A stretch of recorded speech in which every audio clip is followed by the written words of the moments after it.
امین ذکی صاحب میں آپ ہی کی طرف یہ سوال اس لیے کہ ہم نے دیکھا کہ ہم پہلے بھی احتجاج ہوا کرتے تھے، لیکن درمیان میں ایک فیز آیا جو کہ 14 اگست کو آپ نے پاکستان کی تاریخ میں 14 اگست کو منایا جاتا تھا آزادی کے طور پہ، لیکن آپ کے لیڈر نے 14 اگست کو احتجاج شروع کیا، اور ادھر ہم نے جماعت اسلامی کا فیس دیکھا کہ وہ کنٹینیوٹی تھی دھرنے کی، ان کی کافی مومنٹم بھی بن گیا تھا، لیکن انہوں نے 14 اگست کے ڈیز آزادی کے نام کیے اور اب 14 اگست کے بعد وہ دھرنا کرنے جا رہے ہیں۔ تو طریقہ کار تو زندہ قوموں کا یہ ہوتا ہے، آپ کے ہاں یہ روش کیوں تھی؟ بہت مہربانی جواد بھائی۔ دیکھیں 5 اگست کو ایک سانحہ ہوا پاکستان کے ساتھ، اگست کے مہینے میں ہی، جب مقبوضہ کشمیر کی جو اصل اس کی پوزیشن تھی ہاں اس سے انہوں نے انڈیا نے ختم روگردانی کی، اور عمران خان نے اپنے دور میں 5 اگست تو ایک طرف ہر ہفتے کو پروٹیسٹ کرتے تھے کہ آدھے گھنٹے کے لیے آپ باہر نکلیں اور کریں۔ نہیں وہ نہیں، میں سوال یہ کیا ہے کہ جب نواز شریف کا دور تھا، ابھی پہلے سال میں ہی آپ نے 14 اگست کو آغاز کیا تھا۔ ٹھیک، اب دیکھیں 14 اگست کو بھی نواز شریف کی جس طرح گورنمنٹ تھی، جس طرح ڈکٹیٹرشپ تھی، پاکستان کے اندر سیاسی آزادیاں نہیں تھی۔ آج بھی اسی طرح ہے کہ یہ نواز گورنمنٹ ہے، کوئی سیاسی کارکن کھڑا ہو کے کوئی بات نہیں کر سکتا، مہنگائی پہ پروٹیسٹ نہیں کر سکتا۔ مہنگائی پہ پروٹیسٹ کرو فوراً ان کے گھروں میں چھاپے پڑنے شروع ہو جاتے ہیں۔ یہ جمہوریت میں یہ نہیں ہوتا، برداشت ہوتی ہے۔ تو اس لیے اگر کوئی پروٹیسٹ کرتے ہیں جس طرح آپ جماعت اسلامی کر رہی ہے، تو اگر اس کو روکا جائے تو یہ نہیں ٹھیک، بلکہ جو مطالبات ہوتے ہیں سیاسی کارکنوں کے ان کو ایڈریس کیا جائے اور حکومت وقت جو ہوتی ہے اس کو مانے، تسلیم کرے کہ یہ غلط ہے۔ ٹھیک ہے، جس طرح کے جو ہمارے جماعت اسلامی کے پریزیڈنٹ ہیں، امیر ہیں، وہ یہ کہہ رہے ہیں کہ لیوی ختم کی جائے۔ لیوی جب ختم کی، کیوں ٹیکس لگایا غریب آدمی کے اوپر؟ 250 روپے لیٹر ہو جائے گا پیٹرول، اور اس میں مہنگائی میں کتنا نیچے آئے گی مہنگائی، مطلب کھانے پینے کی چیزیں، بیسک نیڈز جو ہیں وہ ساری سستی ہو جائیں گی۔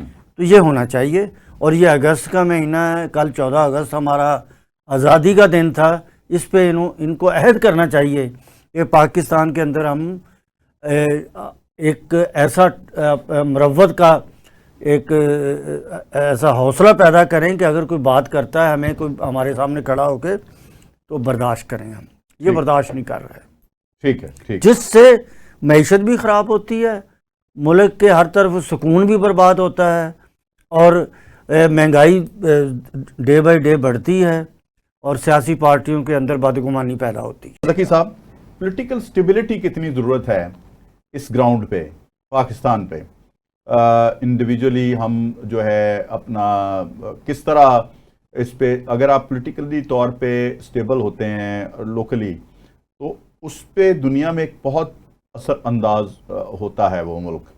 تو مجھے بتائیے کہ یہ پاکستان کے اندر پولیٹیکل سٹیبلٹی کتنی ضروری ہے اس عمل کو آگے بڑھانے کے لیے؟ دیکھیں، یہ بہت اچھا آپ نے کویشچن کیا ہے۔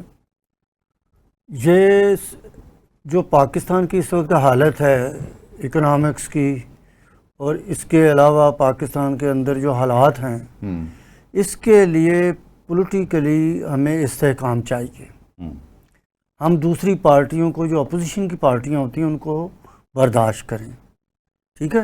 اگر ہم پی ٹی آئی کے آپ زمانے کی بات کریں گے، اس وقت بھی کئی جگہ پہ یہ ہوا، تو کیا ہم اس طرح پہ کرتے رہیں گے؟ دیکھیں مسلم لیگ نون جو ہے، یہ پچھلے 40 سال سے ہے، 45 سال سے، یعنی عدم برداشت کا خاتمہ ہونا چاہیے نا۔ اب یہ تجربہ کار لوگ ہیں، تو ان کے اندر برداشت نہیں ہے۔ سر دیکھیں نا، مساق جمہوریت تو ہوا تھا، لیکن اس کا مذاق اڑایا عمران خان صاحب نے۔ میں کہہ رہا ہوں نا کہ یہ وہ شامل تھے اس میں پہلے؟ نہیں، شامل تھے، لیکن میں یہ کہہ رہا ہوں کہ یہ 45 سال کی یہ نون لیگ ہے، ان کو چاہیے اپنے اندر برداشت پیدا کریں۔ تو سر جس لئے تسی مساق جمہوریت کیتا، اور یہ نہیں، اس کے بعد حکومتوں نے آپ کو کہا کہ جی آپ مساق معیشت کر لیں۔ میں تو یہ کہہ رہا ہوں نا کہ چلو عمران خان نہیں کر سکے، ان کا تجربہ کم تھا، سیاسی تجربہ کم تھا، یہ تو 45 سال کا تجربہ ہے انہیں۔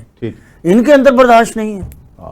یہ برداشت تو کریں, یہ کسی پارٹی کو برداشت نہیں کرتے. ٹھیک ہے. اور خاص کر پی ٹی آئی. چلیں مختصر سا ایک اور سوال کر کے نا میں ڈاکٹر صاحب کی طرف جاؤں گا.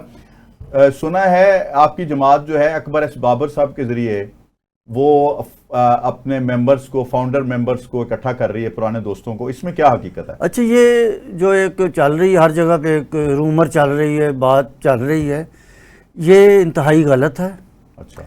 یہ فاؤنڈر میں آپ کو جیسے پتہ ہے جنرل سیکرٹری پنجاب رہا ہوں, تو میں اور ہمارے ساتھ کچھ دوست ہیں جس میں میجر خلیل الرحمان صاحب ہیں, خلیل الرحمان کاکڑ صاحب ہیں, اس کے علاوہ رانا سہیل صاحب ہیں, فیصل پیرزادہ صاحب ہیں, ساؤتھ سے عامر قریشی صاحب, یہ ساری میری ٹیم ہے. اچھا. اس کے علاوہ بھی ہے, اور میں ان کو فاؤنڈرز کو پورے پنجاب میں ہم اکٹھا کر رہے ہیں.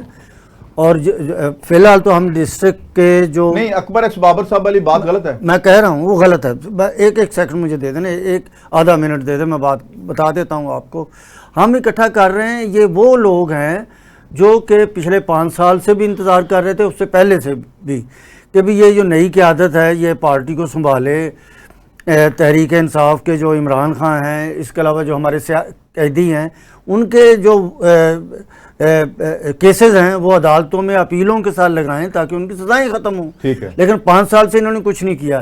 اب ایک میں چھوٹی سی بات بتاتا ہوں کہ کوئی 1 سال پہلے شاداب جعفری صاحب ہمارے, یہ مختصراً ذرا کریں, مختصر لائر ونگ کے پریزیڈنٹ رہے ہیں پنجاب کے, اور پھر پاکستان کے بھی رہے ہیں لائر ونگ کے.